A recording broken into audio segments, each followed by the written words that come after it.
Bueno, onte tivemos conocemento dunha segunda sentencia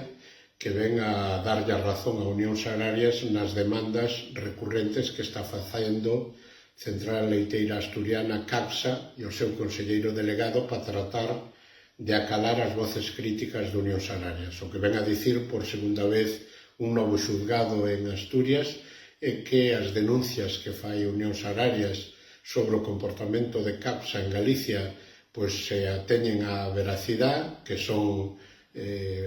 veraces e que teñen todo o direito a tratar de defender os gandeiros galegos frente á actitud desta empresa. Estamos xa por unha segunda sentencia, temos todavía pendente outra demanda no xulgado de Mercantil de Coruña que pon de manifesto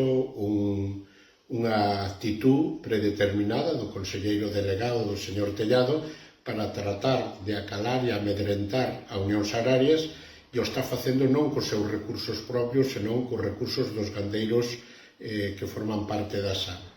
Queremos dicirlle de unha forma clara e contundente que non vamos a calar na denuncia dese comportamento arbitrario e sectario con respecto aos gandeiros de Galicia, que vamos a exigir unha actitud no mercado transparente e de precio digno, e que, polo tanto, entendemos que calquer reincidencia para tratar de vulnerar a libertad sindical e a libertad de representación, pois toca en hueso e que, se quere continuar, que o faga cos seus cartos e non utilizando os cartos dos gandeiros da SAT.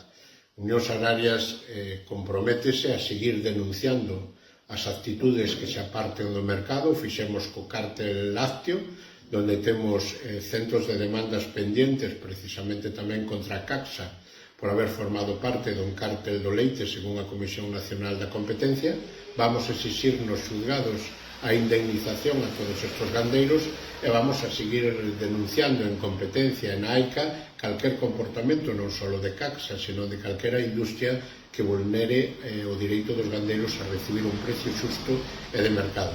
Señor Tellado, olvídese de seguirnos amenazando, olvídese de seguir levando aos xulgados, porque dunha forma reiterada lle están dicindo que estamos dentro da lei, que temos todo o direito a representar aos gandeiros e a denunciar esos comportamentos espurios